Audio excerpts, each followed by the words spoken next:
Hello,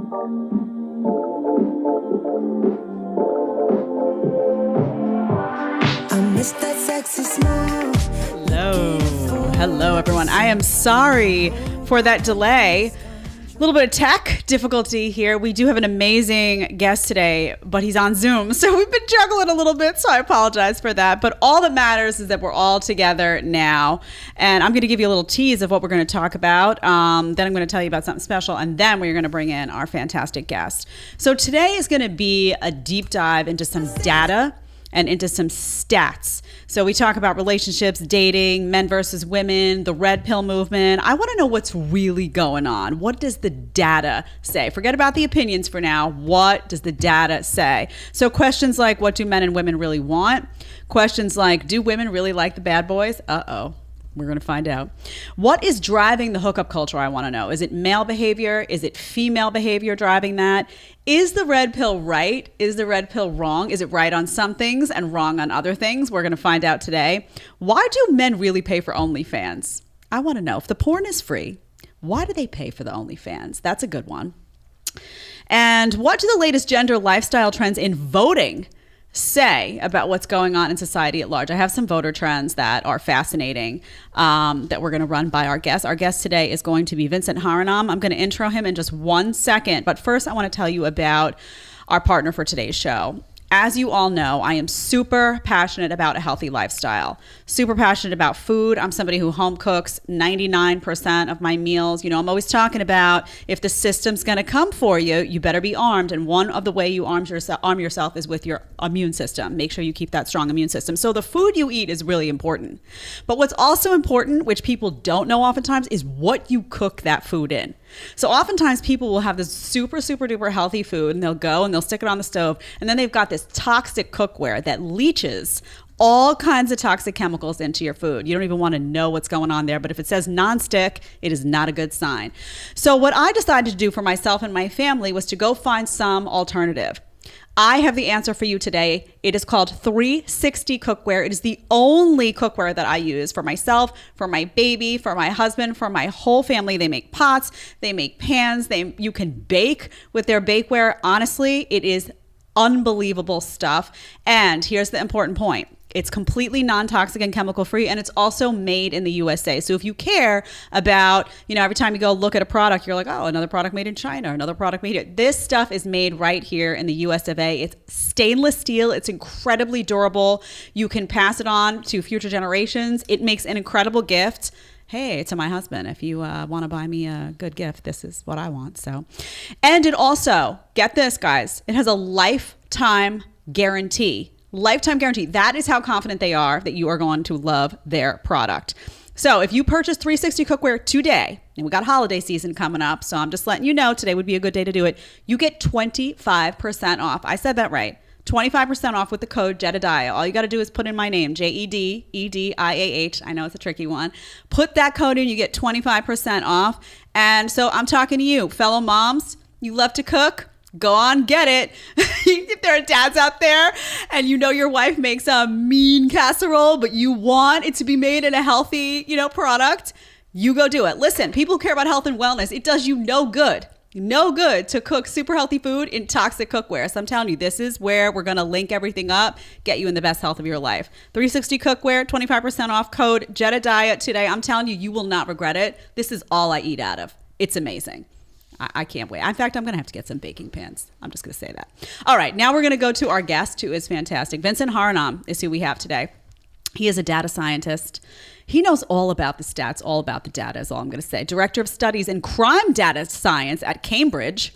That's impressive. A researcher on a number of hot topics. He talks about everything. So you're going to have to go look at his research for everything that I'm not going to talk about today. But I want to dig into dating relationships. Vincent, welcome to the show. I am ecstatic to have you on here. I have so many questions. I'm hoping that you're going to bring us some answers. I see you're in a beautiful library there, looking very, very educational. Just going to say that from the get-go. Well, thank you for having me. Thank you for having me. Home library, you got to have it. I don't think I've read half of those books. There a few were given to me by a friend. So. All right. Well, we'll just pretend. Listen, we're going to pretend for the sake of the show that you've read them all. So, all right. I want to start with, on this show, we talk a lot about what men want, what women want. I opine on a lot of it.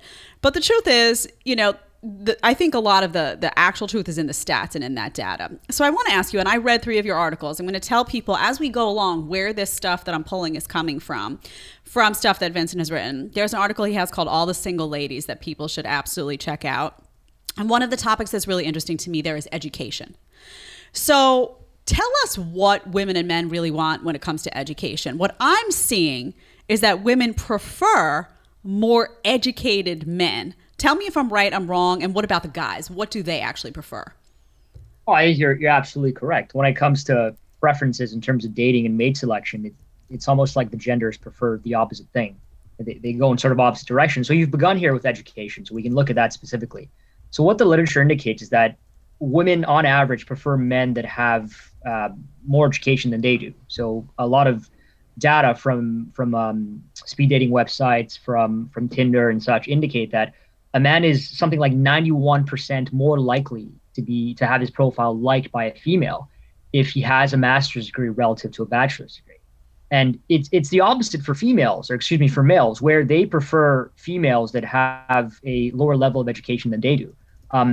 Funnily enough, there was a study that indicated that men who came upon women or were courting women that had a higher education than they did or attained a higher level of education were more intimidated by them. So the courting process was not quite successful because of that.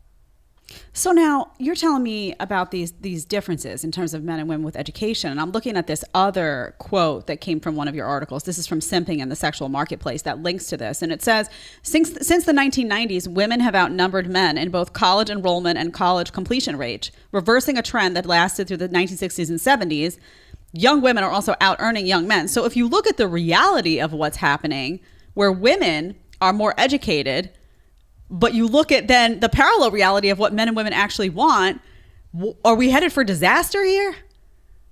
You don't know the half of it. And the disaster is not in terms of imbalance in which there's not enough equally educated or equally economically successful men to match the number of women out there that they're seeking a partner. It actually goes into crime and deviance as well. We can talk about that. But just on the topic of education-based statistics, women are going to college at a higher rate than men. They're graduating at a higher rate than men. They're earning postgraduate degrees at a higher rate than men. So if you look at statistics and forecasts, that is statistical forecasts, looking at college enrollments in the United States, it's something like between 2020 and 2029, there's an average yearly surplus of 2.2 million female enrollees relative to males. And in the next decade after, so 2030 to 2039, that rate is going to increase to 2.3 million. So all told, between 2020 and 2039, there's going to be 45.1 million women without a equally educated male partner. Okay, so if the more that a woman achieves when it comes to education, the less suitable mates she has to choose from, right? Because she's looking for guys that have equal to or greater education levels than she does. Then that dating pool or mating pool is shrinking beyond belief when it comes to women. Exactly. But now also think about the older career woman is who I'm thinking about, because that older career woman decides to have her family later. You know, she's been a career woman through her 20s. She's more educated now than most men. The pool is small, so she's got to now deal with that, a very small pool of men, but also on top of it all, she's competing with younger women in that space. So when we talk about the potential dangers or problems or hazards, like it or not, of waiting until you're later as a female to have that family, speak a little bit to just the statistical reality of what happens to that person. Of course, there's going to be outliers, but that person who waits as a female, late 30s, and decides, okay, career, I'm done for now. I want to focus on my family. Who's she looking at that she's going to pair up with? What are there, like 5 guys? Yeah, well, exactly that. So the more education you attain, that is, the more degrees you have under your belt, the more money you make a year as a female, the more it is that you're going to seek a partner that is of a higher level educationally and economically. So when you're at the top of your dominance hierarchy, as Jordan Peterson would put it, it's very difficult to find a partner that matches that level. So you would have to imagine that a lot of these females that have achieved so much and worked very hard are going to come to a crossroads where they want a high-achieving partner, but they simply can't find one. One, because that pool of men that achieve that level of economic dominance and educational dominance is so small, but two, because that period of shortage of men is taken by younger women. And this is again the logical contrast here between male and female preferences in terms of the opposite sex, is that yes, women are looking for men that achieve quite a bit, economically, socially, whatever it is, but men are looking for women that are generally younger and more fertile. And again, if you're unfortunately, if you're a woman in your late 30s, maybe even early 40s with a law degree, it's going to be very difficult to compete in the dating market where it's a new 18-year-old every single day. When you talk about these realities, I have to ask, how much pushback do you get from the modern feminist community? Because this is not the talking point that they want to hear. I mean, let's just be real. The talking point that they espouse and like front and center, regardless of the data, regardless of the stats, is that don't worry, ladies, if you wait, focus on your career in your 20s. If you wait, you're going to be fine, freeze your eggs. It's that whole philosophy. And the reality is that many women follow that and do wind up in a tricky situation. If they do want a family, if they do want children, if that's something they want, they land at 40 years old. And it's very challenging in many respects. And they wish that someone had told them sooner, or they look back and say, maybe I would have done this differently. So when you just bring these realities to the surface in terms of just the data, not your opinion or your recommendation of what someone should do you get extensive pushback from the modern feminist community or the modern left or people who don't maybe want to hear that reality?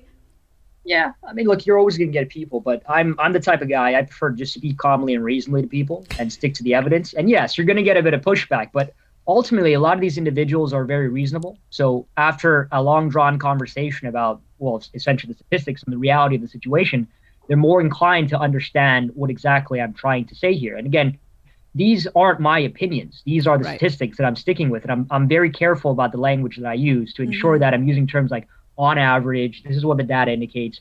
These are not my opinions. And if I'm stating an opinion of mine, I'm going to say, in my opinion, or from my perspective, in my experience, this is what I think it is.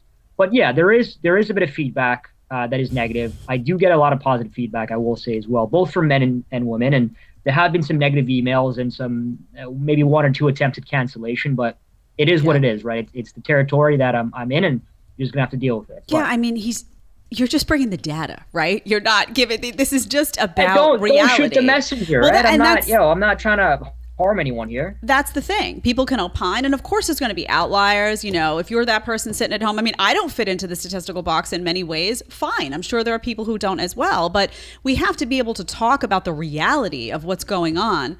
Because, there are some red flags in terms of the decisions people make. And if they're repeatedly landing in a position that they say, well, I would have done this differently, maybe we can kind of provide that data and the next generation of women, men can make different choices if they so choose to do that. It's just information.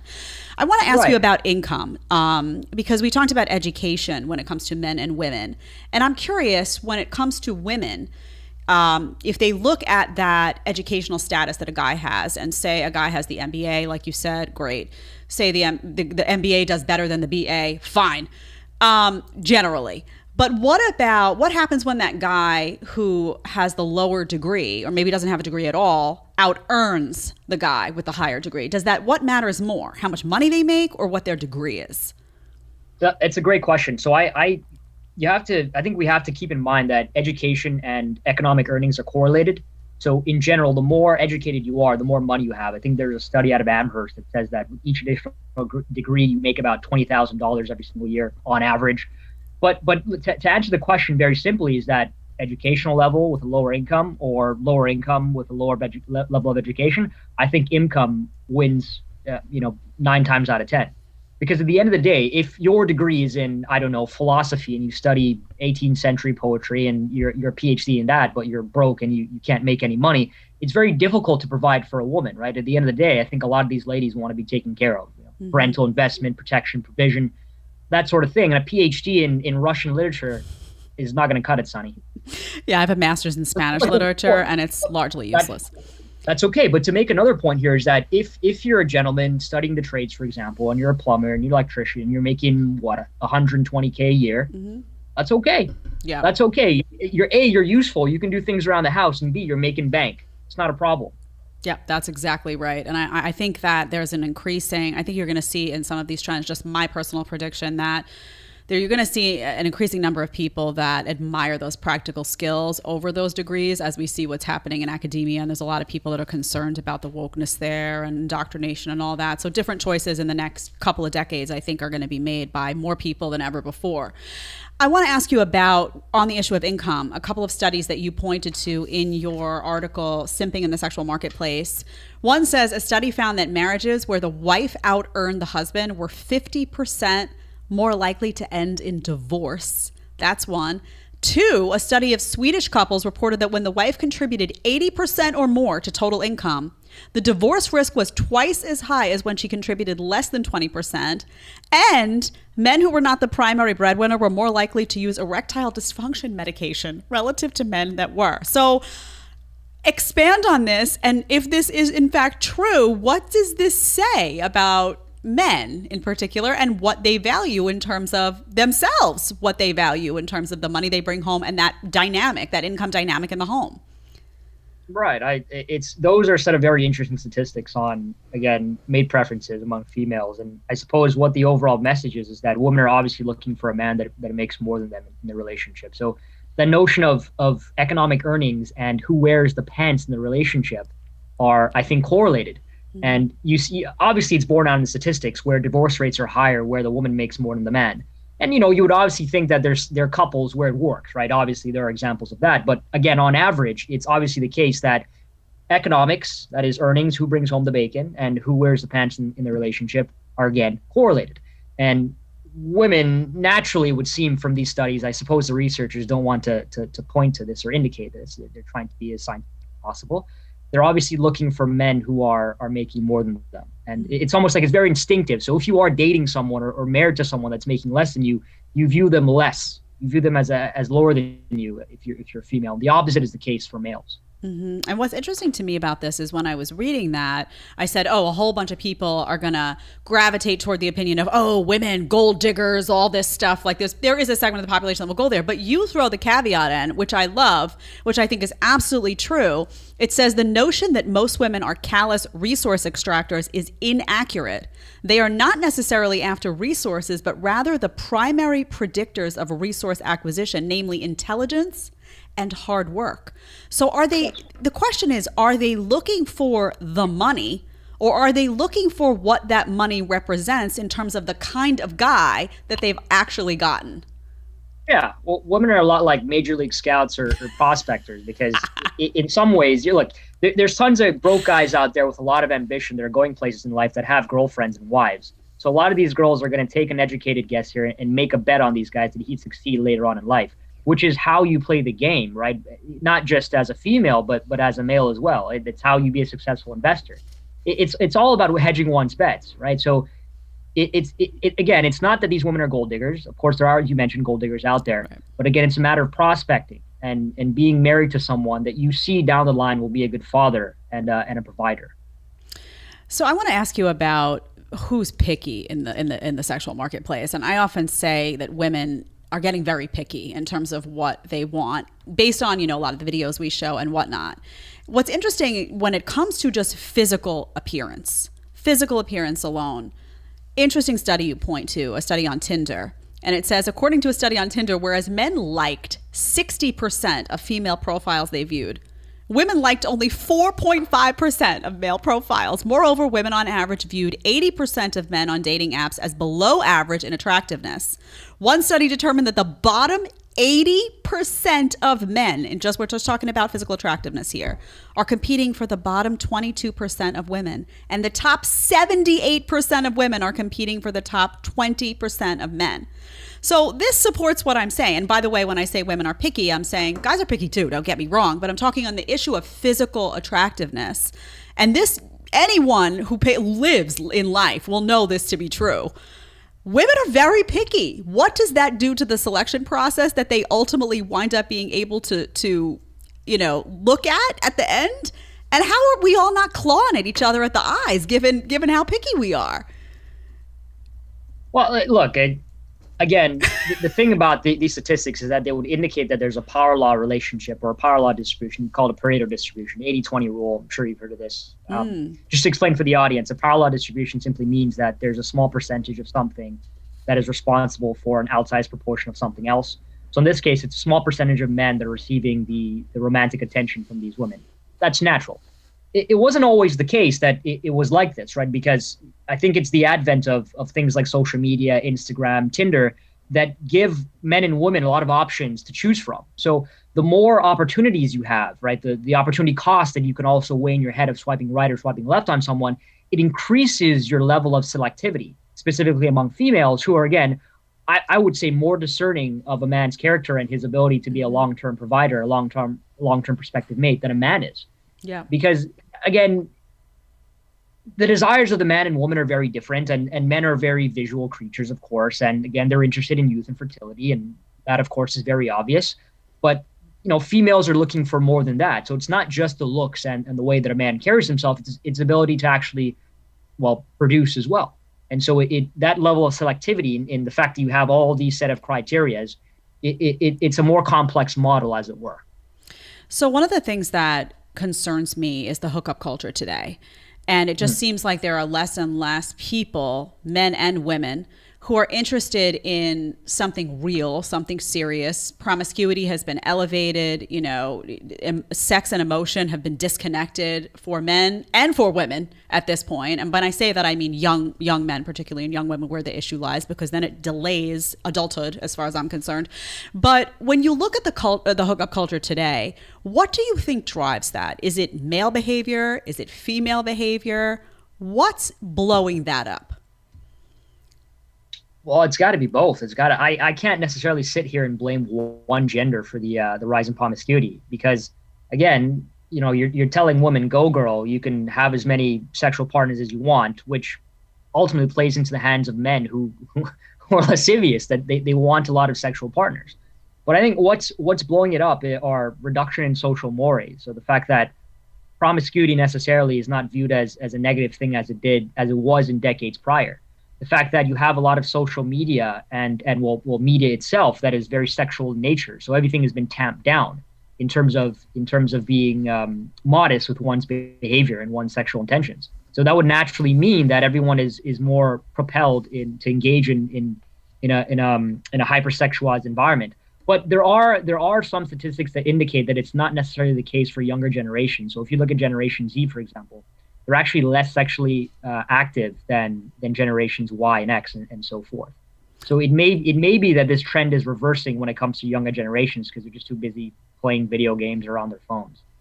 So what about that, like being less sexually active? Because one of the things that I hear about a lot is a crisis among guys in particular, where there are an alarming number of guys increasingly that just aren't having sex at all. They're not in the marketplace at all. They're not engaged. Why is that? Is that true? And what do you attribute it to?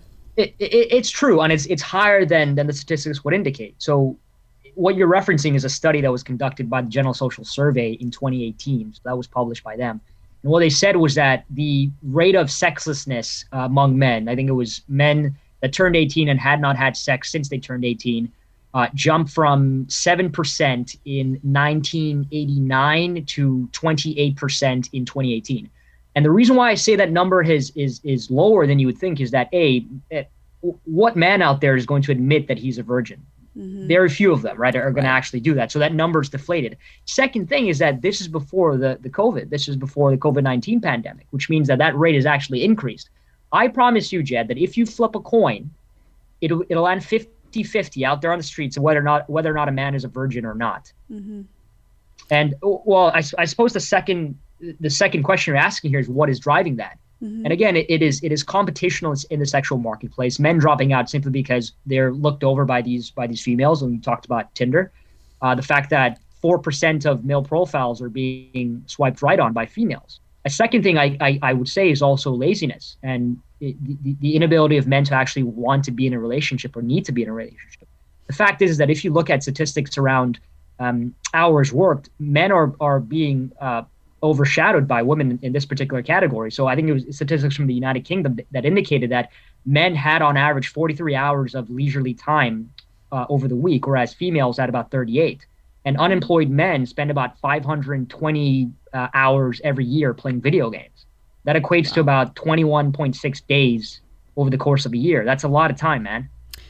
Yeah, I talk a lot about the video games, the pornography, the sitting on the couch, the not being motivated. One thing that popped out at me from your writing was the data on young men being petrified of rejection. And, I wrote a book about, it was called #DoNotDisturb, about people living and hiding behind their phones and these devices. Do you think that just the modern age that we live in, with technology being what it is, that guys just aren't exercising that muscle? Like, they're not used to having to go up to somebody to ask them out. Right. Now they're sort of shielded behind this wall. It's a safe space. It's very protective, but it also doesn't build up that skill set. Is that why there's a fear of rejection, or what's going on here? Because we need these men to be men.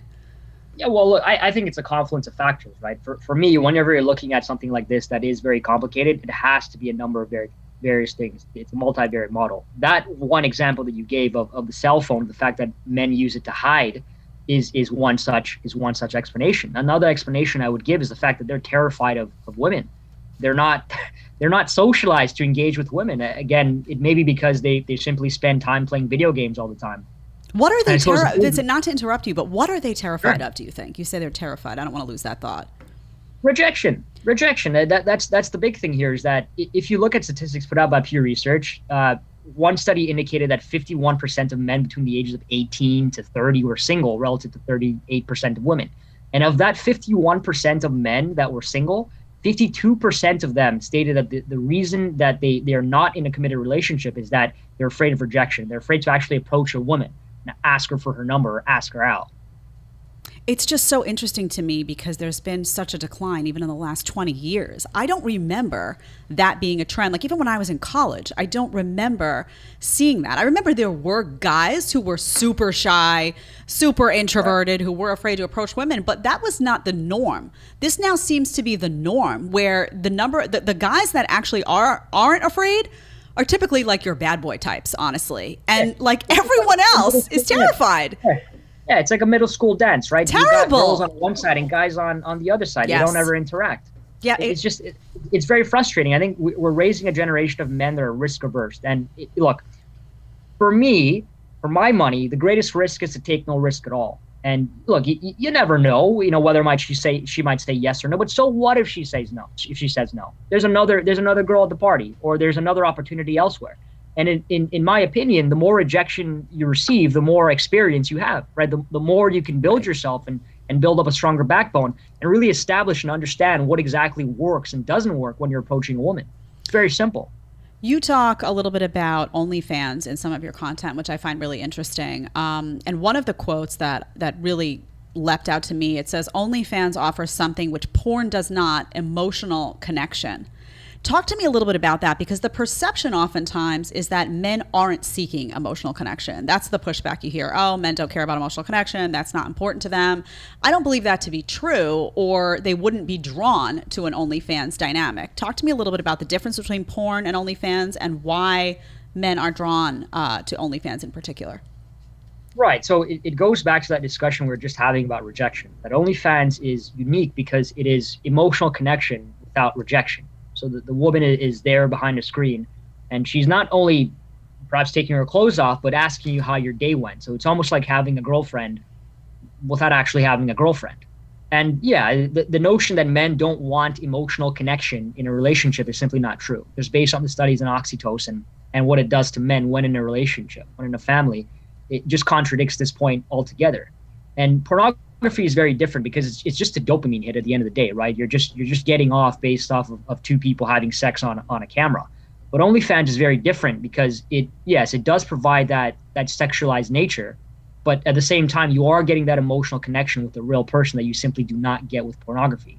And men, again, are afraid of rejection, so they're not going to go up to a woman, that they meet at a party or at a coffee place and ask her for her number to receive that emotional connection, to get into a relationship. They'd much rather get it the easy way, which is OnlyFans. One of the big topics for the last several decades is the bad boy, right? We all want to know if women really genuinely want the bad boy. Now, I think you're about to prove me wrong on this, but let me hear what you have to say. You talked about the dark gentleman, the dark triad. Tell me what those things mean, and what do women actually want based on the data? Right. So that requires a bit of unpacking, but it's a great question. So the dark triad is a term in psychology that alludes to three characteristics that people will have, and these are Machiavellianism, psychopathy, and what is that other one? Gosh, I can't believe Narcissism. I'm Narcissism. narcissism. I've got your note. Only because I have your notes in front of me. You got me going. We'd be having trouble there if I didn't remember it. But thank God for you. You're there. Yeah. So these are three characteristics that are considered to be dark or dangerous. And the type of people that have these personalities are generally criminally inclined, maybe even CEOs. These aren't the sort of people that you'd want to be friends with. Yet they have this sort of appeal or dark appeal to them that make them very attractive to women.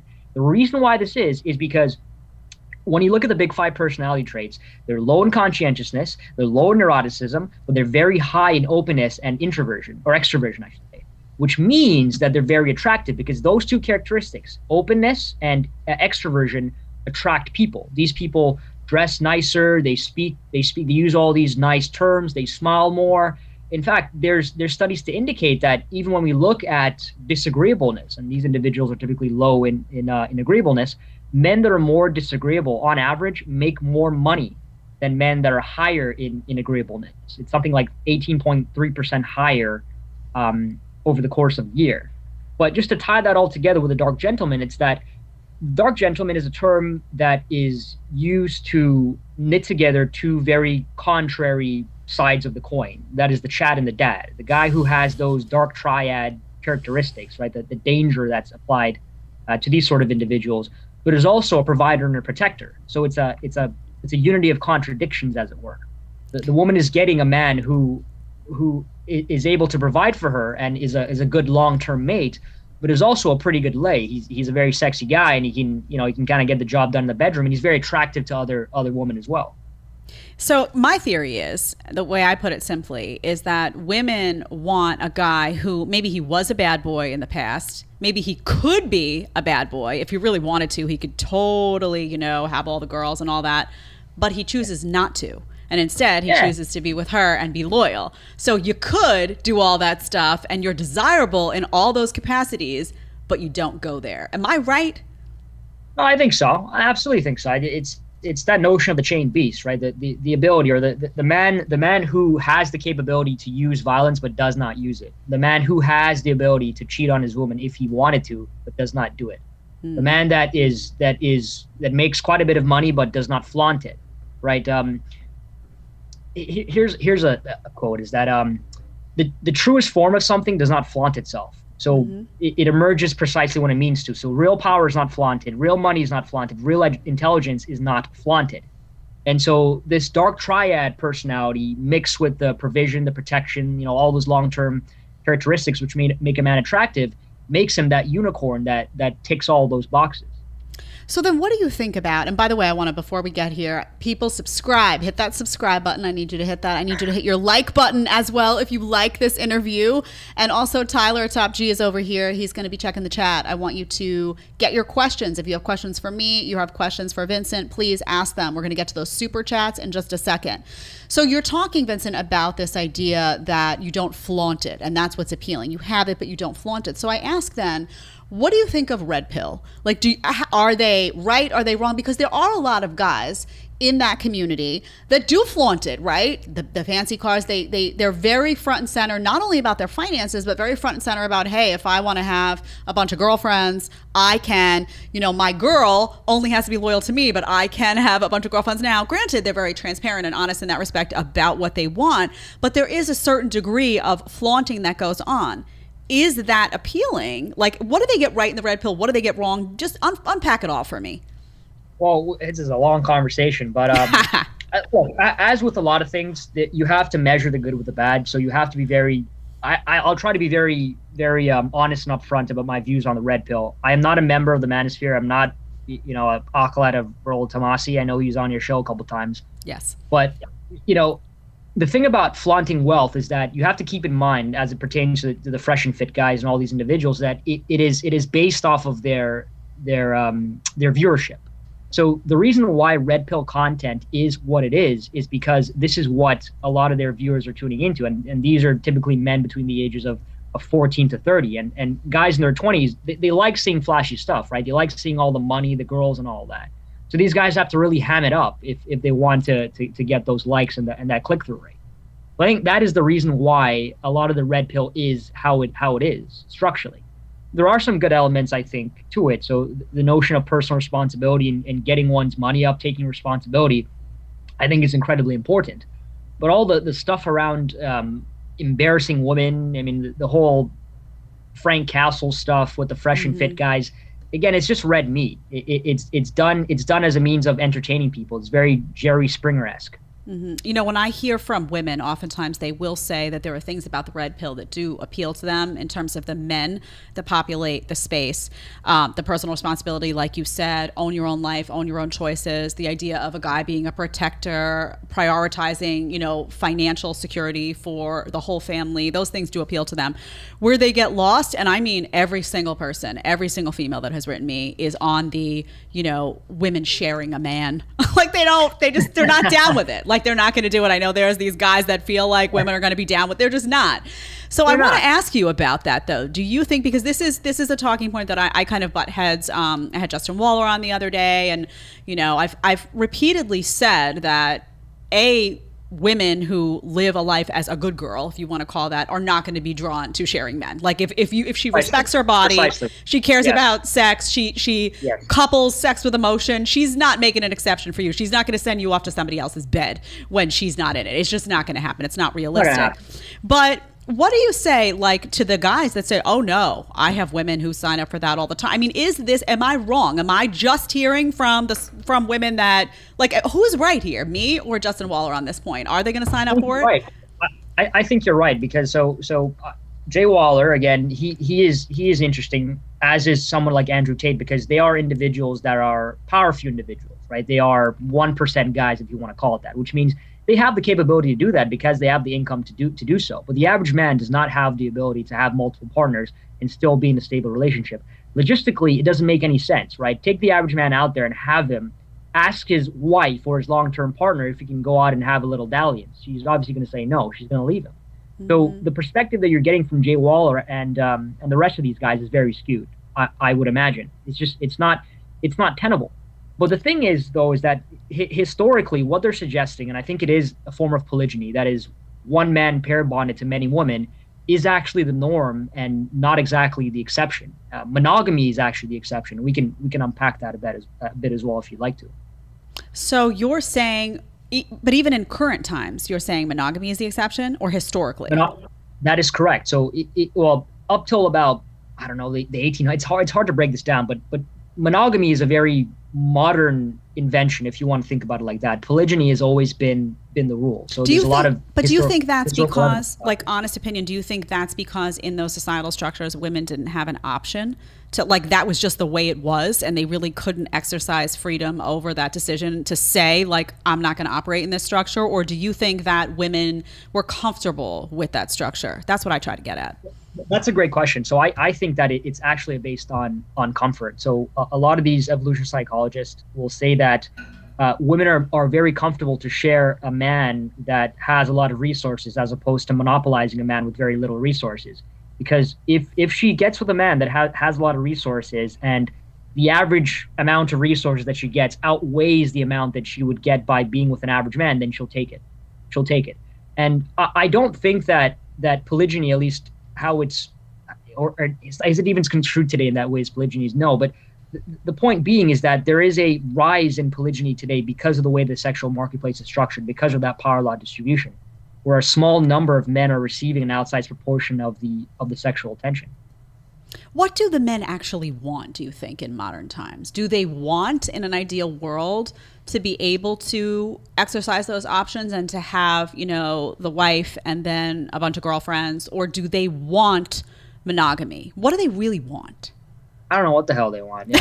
To be honest with you. I mean, do you have any stats on that? I don't know. Because they know what the hell they want. It's fascinating because you ask some men, and some men will sit here at this table with me and say, men absolutely would take, you know, if they could go into the corner and have sex with a hot blonde and you don't care, they're going to do it. And then I have other men that will write to me and say, don't believe these guys, I wouldn't do it because it would affect the sanctity of the union that I have with my wife, and it would take something away from the beauty of that union. So I'd love to know that I'm wanted, but I don't want to do it. So I'm trying to figure out what they actually want. Do you have any stats? And it's okay if you don't, but any stats to point to that at all? I think as a researcher, it's important to state when I don't know something, and I don't know what the answer is to this question. I really don't, because I would always assume that, again, biologically, there's this imperative to have sex as a man with as many women as possible. But what is conducive to a good, happy, healthy lifestyle for the average man today is to settle down and have kids with one woman, to be pair bonded to one woman. It's just easier setup. Yeah. And I would say that, the guys like the Andrew Tates and the Justin Walders, they have the ability to have this harem. But again, the average man doesn't want that. He doesn't know what comes with it. So he's better off living his life with one woman that he has a very close relationship with. Mm-hmm. I believe there are a lot of guys out there, just my opinion, who like the idea of being the guy who could do things. Like you could sleep with a bunch of girls if you wanted to, but really treasure the union they have with the one woman. Right. And they know that if they do operate in that other paradigm, that woman is going to start to feel unsafe, and it's going to threaten the sanctity of that union. I think there are a lot more guys than some of these men in the red pill who are willing to acknowledge who would opt not to cheat. 100%. I will just to point on this is I think that is one of the things the red pill gets entirely wrong, is that they based all of their research, at least Rollo Tomasi does, on biological imperatives. Everything is based in evolution psychology. It assumes that people cannot change, that people cannot look at their environment and say that I want something different than what my biology tells me that I want. And the notion that one desire is lost, is completely lost, is false. It's false. Mm-hmm. I also feel like one of the struggles I have is that oftentimes some of these guys will reduce men to like animals. Like, I get it. Yes. I get your biological tendencies. I absolutely do. And I'm on board with like acknowledging that men and women are different. Men and women have different biological tendencies. It's different. But you also are above an animal, and you have the process of decision making and choice. So I find it actually very demeaning to men to reduce them to that animal who has to do this and has to, because the one thing that's very admirable about some men are men who are very disciplined. They're disciplined about what food they put into their body. They're disciplined about their exercise. Those men are also can be very disciplined about the choices they make in their sex life, in terms of Absolutely. I'm with one woman and I'm going to be loyal to her. So discipline is very admirable. And I think that to take that away from some of those guys and just say, oh, we're all animals, we have to act on our biological impulses, is quite demeaning, actually, in my view, to men. Silly. And let's unpack that a little bit, because I like the point that you mentioned there around discipline, is that I think for a young man, the final boss at the end of the game is lust, right? And to master oneself is to master one's sexual instinct, right? Your sexual impulses. And you're telling me you can't not listen to your dick for about 5 minutes and get on with a relationship? That's difficult. I mean, I would never trust as a friend a man who constantly goes after women and his only focus is on women, because if we have a task to do and you're just chasing tail the entire time, we're not going to get that task done. Mm-hmm. And it's very easy to get to a man like this that is just solely fixated on having sex. Yeah. You haven't mastered that part of yourself. Tyler, do we want to check in with the chat? Do we have some to... Tyler's adjusting his swing it around. Yeah, so V asked, gave $5, said men want young women. I feel like a 35-year-old dating an 18-year-old is morally wrong, although legally acceptable. Any thoughts on appropriate age gaps? Oh, yeah, Vincent. Age gaps. I have a big one in my marriage, so go ahead. Have fun. I have no opinions on this. I mean, it is what it is, right? Like if you're an 18-year-old girl that's wedded to a 35-year-old man, what's the problem? And vice versa, what's the issue? I mean, there is no age gap. It's just dependent on compatibility and whether or not you actually love the person. Yeah, so I think the notion of an age gap is an interesting question, but I don't necessarily think relevant. And also could be, honestly, with age gaps, I've had it both ways. I've been like younger by like a bunch of years, older by a bunch of years. It really depends on like where you are at in your life, what you actually want, and the maturity level. You'd be surprised. You can have like a guy who's 25 who's super mature, and then a guy who's 43 hanging out in the club acting like he's still in college. I mean, it really is very individual based. So you got to just figure out who you're with. Are you with a mature person or not? Like, just figure that out. As long as they're of age and you're not doing anything nasty. Yes, Tyler. Javier said, ask if the man from 50 Shades of Grey is what Vincent means by Dark Triad. If yes, then that explains why it was a bestseller during the age of feminism. Vincent. Yes. Yeah, that's exactly right. So the thing to keep in mind about the Dark Triad, guys, that's exactly what is being characterized in that book, 50 Shades of Grey, is that type of guy. That again is a psychopath, is very handsome, is obviously a narcissist, and engage in this sort of behavior. So that question is entirely hitting on the point. Vincent, can you talk to me? I don't know if you have data or stats on this, but one thing that comes up a lot is birth control pills. In terms of the conversation about the sexual marketplace, what do you think would happen if the birth control pill ceased to exist? What is that doing to the female promiscuity rate? Talk to me a little bit about that. I think the answer to that question is pretty obvious. Is that if the birth control pill were to just go poof and go bye-bye, that the rate of promiscuity would decrease significantly. So the thing about the birth control pill is that it's dangerous in the sense that it means sex without any sort of repercussions, and it introduces a very dangerous element into sexual dynamics and human relationships. So on that note, the political left, I'm going to get political, you don't have to for a second, but the political left often talks about feminism and targets the female vote and makes the priorities of those discussions an abortion discussion, a birth control pill discussion, and essentially says folks on the right want to take away your contraceptives, they want to take away your right to abortion, and oftentimes is largely successful dealing with a particular segment of the female population, and that is unmarried women. So I just want to show you this stat. We just had a big election, midterm election, and Brad Wilcox put up some stats, and he said, based on the results of this midterm election, married men broke Republican by 20 points. So they're plus 20 for Republicans. Married women are plus 14 for Republicans. Unmarried men, even unmarried men, broke Republican by 7 points. Unmarried women broke Democrat by 37 points. And if you look at the bottom, he opined on this and he said the Republican Party is the party of the married and increasingly unmarried men. The Democratic Party is the party of unmarried women. This gender marriage story will rise in importance as the share of unmarrieds climbs. So what do you make of this in terms of just what we're seeing with the sexual marketplace, what we've been talking about with the pool of men that women are competing for kind of decreasing? What happens here in terms of Democrats, Republicans, and future elections? Can you make any predictions for me, even if you yourself don't want to get political? No, not at all. I mean, I've long believed that the next political, or the two largest political groups or blocks, if you want to call it that, are men and women. So the political divide in the United States, Republican, Democrat, is also going to be a gender-based divide, where women on average vote for Democrats more than they do Republicans, and vice versa for men voting for, well, I think I got that mixed up, but women voting for Democrats, men voting for Republicans. And yes, I think it is also going to be mediated by marriage as well. And there's a lot of good research to indicate that when women are married, they're more inclined to go along with the prospective beliefs of their, or prospective political leanings of their husband than anyone else. So the women generally become more conservative when married, and so do men as well.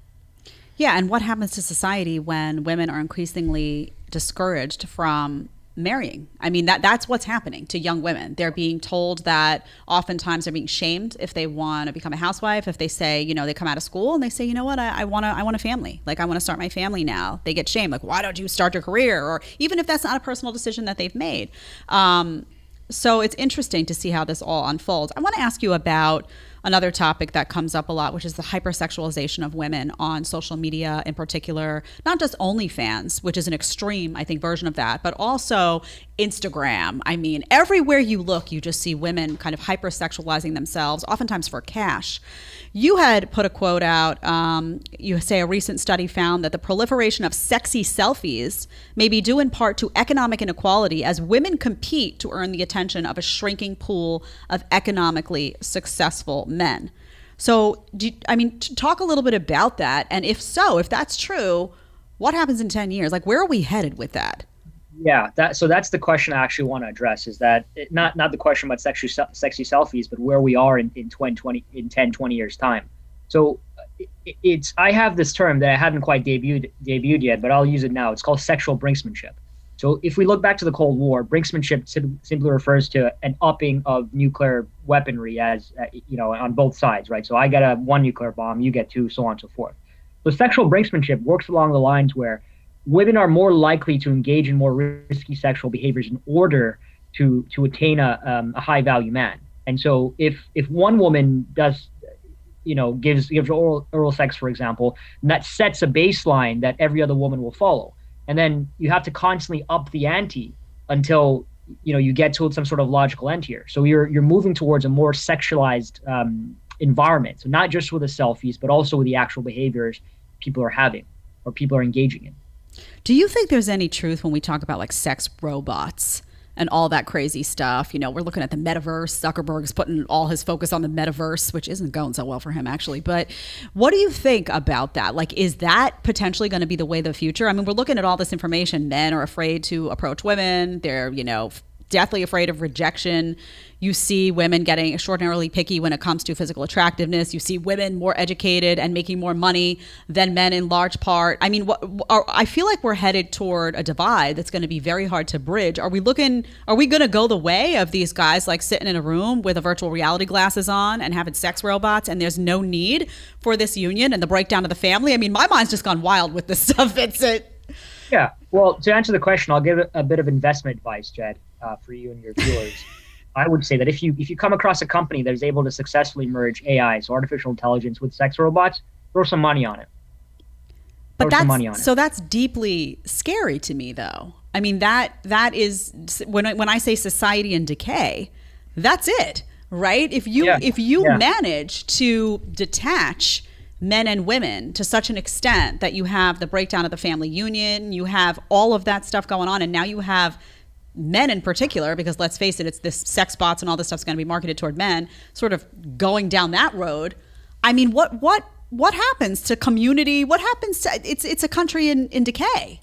Well, see, that's the thing, though, is that the question we have to ask ourselves is if the sex robots are bad to begin with. Because you have to consider whether or not men being docile and hooked up to these sex robots is actually a positive thing or a negative thing. What if they're not? What if they realize that the current situation with which they live in, they can't have a sexual partner because one man has monopolized 10 women? What do they do then? So this is a question around violence, and it's actually what I want to discuss in the next paper is that what is the logical outcome of the power law distribution in the sexual marketplace, where a small number of men accumulate a vast majority of all the women. And I think the answer is pretty clear, is that you're going to get a lot of violence in social upheaval. So there's been a lot of research done on this, at least historically speaking. So I'll give an example of China. So this was 19th century China, and this was called the Nian Rebellion of 1851 to 1863. And basically what had happened was that there's a massive famine that occurred in the first part of that century in China. And it resulted in a high level of female infanticide. And so the gender ratio was about 129 men to around 100 women. And because there is an excess of these men without a viable partner, so these were childless single men, they engaged in mass violence. You see examples in medieval Portugal as well, with again an imbalance of men and women. And the Portuguese monarchy actually enacted a policy where all of these young men who were second-born or poor were shipped overseas to engage in colonialism and expansionist warfare, so as to get them out of Portugal so they wouldn't actually engage in social upheaval. So what's the fix, though? I mean, obviously we don't want it to go that way, right? We don't want massive violence and all that. I mean, how much of the fix can come from that manosphere message of men, getting in the gym and getting their shit together and being more competitive with each other, so that you don't have a small minority of men monopolizing all of that female attention, but it's more spread out? Does that fix any of it? Is there a practical fix that we can do as a society to try to bring men and women back together and try to remedy some of these imbalances so that we don't wind up with a pathway toward violence? I don't think there is a solution. I'm sorry to say it, but I've been looking into this very deeply. So there's a lot of modern day examples of again, Huapei China and medieval Portugal. So in China, for example, the one-child policy, which everyone knows about, that actually resulted in a 5 to 6% increase in property and violent crime in the 21st century within China. You see examples in Mexico as well, where every reduction of one man per 100 women results in a 0.43 decrease in homicides, or homicides per 100 per 1,000. So I think that this is a natural process that has to play itself out, because again, it is hubristic to think that you could change something that has been occurring since the 1960s with the invention of the birth control pill, and sort of break up that logical chain of events such that you could change the way it would occur in the future. What I'm suggesting is that you would have a set of buffer zones, or you'd be able to reduce the level of violence that comes, or the level of social upheaval, as opposed to letting all of it happen. So when you say that process will inevitably play out, what is the next phase of that look like? What can we expect to see societally as like stage 2 of that happens? Right. So I'll cite a bit of research here. Is that so? There was a set of anthropologists out of NYU University, or NYU, New York University, and they did research predominantly on terrorists. And what they found was that terrorists are overwhelmingly single men. Members of ISIS, when they originally were recruited, were single men, childless as it were.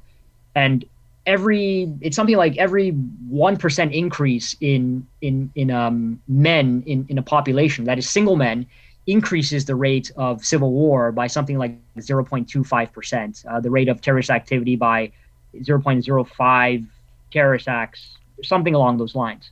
So what we're expecting, or at least what I'm expecting to see, is a rise in incel violence and violence proliferated by men, or enacted by men, interpersonal violence, robberies, homicides, that sort of thing. We're already seeing that in many of the cities around the country. It's already happening. Wow, that's terrifying. Tyler, I want to check in with you. Do you have any super chat stuff that you want to get to? Yes. Freudian Slip gave $10 and said, has anyone noticed that these conversations always delve into what the top men want? The answer is to get average women to drop the ego and date average men. But nope, let's talk about what the top 5% want.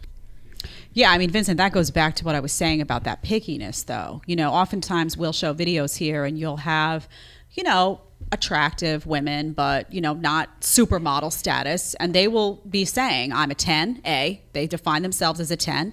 And then they'll also be saying, we expect a guy to not only be a 10 physically, because they define themselves as a 10, which isn't always accurate, but to, you know, make over $100,000 a year and have a nice car and this, that, and the list is just a mile long. And they'll say, oh, I don't expect them to be rich, you know, just a couple $100,000 a year, as if that is somehow what the average guy is making.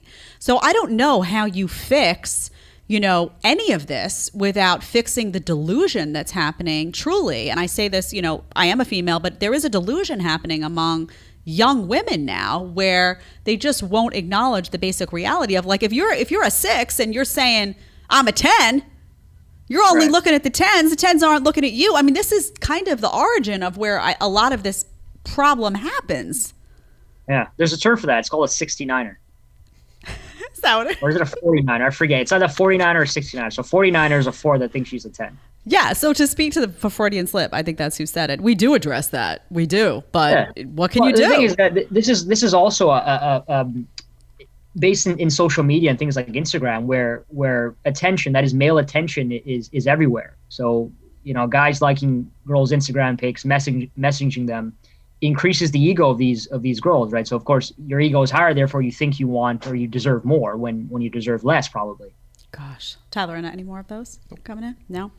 All right, Vincent, I have thoroughly enjoyed this conversation. I could talk to you all day about your stats. Maybe we'll have you back to talk about deeper stats on crime, but this has been absolutely fascinating for me.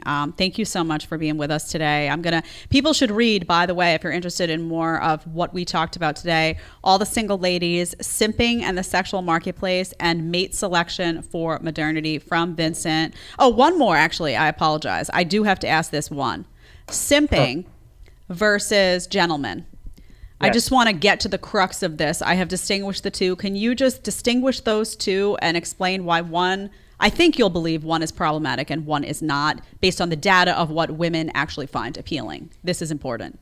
Okay, this is important. So simping is Machiavellian. It is based around something we call the sneaky fucker syndrome, which is the technical term, if one wants to use a technical term, is kleptogamy. So it's derived from Greek. It just means klepto, just means to steal, and gamos just means to marriage. So when we talk about simping, it is exactly that. It is falsely portraying oneself as a nice guy, as a doormat, sycophantic, in order to receive sexual attention or even romantic attention from a woman. It's not genuine in any way, right? You're simply trying to lure a woman into your bed by being a nice guy. Whereas being a gentleman is genuine, right? It is opening doors, paying for dinner, that sort of thing, because one generally loves a woman and one wants to play the role of a gentleman, to play to engage in that masculine archetype, I would say. Yeah, as I always tell the audience, there is a big difference between a gentleman and a doormat. So ladies like a gentleman. They love that. They want you to care about them, all that stuff. They do not like a doormat. So the second you start looking like a doormat, they're going to be out the door. They're going to be distracted, probably by some bad boy around the corner. Right. Just saying. The thing though about simping is that, again, it is a reflection of the current sexual marketplace, right, where, again, you have a small number of men that are very desired, and most of these men cannot compete, and therefore they think to themselves, if I cannot compete, I have to appeal to the feminine, which means being a nice guy or a sycophantic nice guy. Mm-hmm. I just feel like they can compete, though. Maybe I'm delusional in this moment, but I do feel like men can do more to compete. Like, I oftentimes will hear complaints from the average guy that say, well, I can't compete with the top, percentage, and they're exclusively looking at income. And there's a lot of other things that go into that, come into play. I mean, are you exercising? Are you working out? Are you taking care of your body? Are you motivated? Are you ambitious? Are you a hard worker? I mean, there's a lot of things you can do to increase how valuable you are to women that,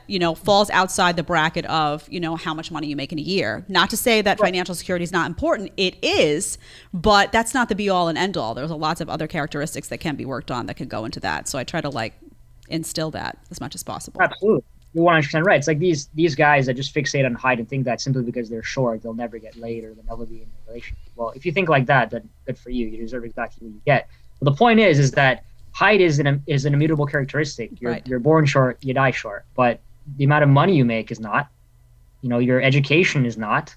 Right. Your ability to, your actual stat or your physical ability that is made through exercise and being in the gym is not an immutable characteristic. You can change all these things. Yep. You don't have a defeatist mindset. Improve yourself. Yeah, that is the message of the show. There are a lot of things about your own personal life and personal being that you can control, that you can improve for the better. Those are the things you want to focus on. You want to be a self-empowered individual, be the best version of yourself that you can be, and you'll be a winner. You just will. Vincent, thank you today. I appreciate it so much. Thank you. Thanks for having me. Really appreciate it. Great conversation. Of course. Audience, we will be back here on Monday, 1 p.m. Eastern Time. I will be solo, so I don't know. You never know what I'll bring. Top G will be here as well. So we'll see you Monday, 1 p.m. Have a good weekend.